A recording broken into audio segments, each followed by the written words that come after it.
அஸ்ஸலாமு அலைக்கும் வரஹ்மத்துல்லாஹி வபரகாத்துஹு. இன்றைக்கி 11ஆம் தேதி 1ஆம் மாதம் 25ஆம் ஆண்டு. கண்டியில் கிலியோயா அம்பரப்புலன்ற பிரதேசத்தில் இருந்து ஒரு புள்ளையோண்ட கடத்தப்பட்டிக்குது. பலாத்காரமாக தூக்கி போட்டுட்டு வைத்திக்கிறாங்க. இது வந்து ஏ லெவல் செய்கிற புள்ளையோண்டு. அவங்க போட்டிங் ஆகிற இடத்துல இருந்து அந்த ஸ்கூலுக்கு கிட்டத்தட்ட ஒரு 1/2 கிலோமீட்டர், அந்த 1/2 கிலோமீட்டரில் நடந்து போகக்குள்ளே தான் இந்த சம்பவம் நடந்திக்குது. இனி இதை கொண்டு போய் தீக்கிற வேன் வந்து கருப்பு கலர் படி வேன் உண்டு. வேன் ஃபோட்டோ நான் போட்டேன். அதில் நம்பர் கொஞ்சம் கிளியராக விளங்குதில்லை. கொஞ்சம் அந்த நம்பர் கடைசி நம்பர் ரெண்டும் கொஞ்சம் ஒரு சந்தேகத்துக்குரியதாக இருக்குது. 36 56 செல்வது. அதனால் கொஞ்சம் இந்த நம்பர் ரெண்டுக்கும் இடையில் ரெண்டுலேயும் இருக்கிற வேன்கள் இது மாதிரி வேன் உண்டு கண்டன்னு சொன்னால் கட்டாயம் கீழே போடுறேன் நம்பர் ரெண்டுக்கு. நான் போட்டேன் நம்பர் உண்டு. அந்த நம்பருக்கு ஒரு மெசேஜ் ஒன்று தாங்க. பெரிய ஹெல்ப் ஆகிக்கும். உங்களுக்கு தெரிஞ்ச குரூப்பில் இதை கட்டாயம் ஷேர் பண்ணுங்கள். நம்பர் வந்து 0777 167 268. ஓகே, ஜஸாக்குமுல்லாஹ் ஹைர்.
அஸ்ஸலாமு அலைக்கும் வரஹ்மத்துல்லாஹி வபரகாத்துஹு. நான் உங்கள் சர்ஃபான் BA vlog சர்ஃபான்.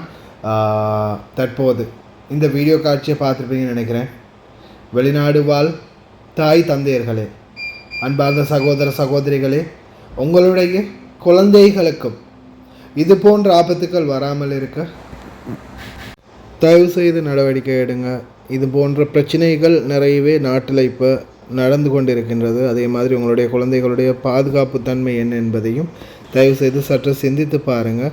என்ன பிரச்சனை வந்தாலும் கடைசியில் பாதிக்கப்பட போகிறது நீங்கள் தான். அதனால் இப்போவே உங்களுடைய குழந்தைகளுடைய பாதுகாப்பை உறுதி செஞ்சுக்கோங்க.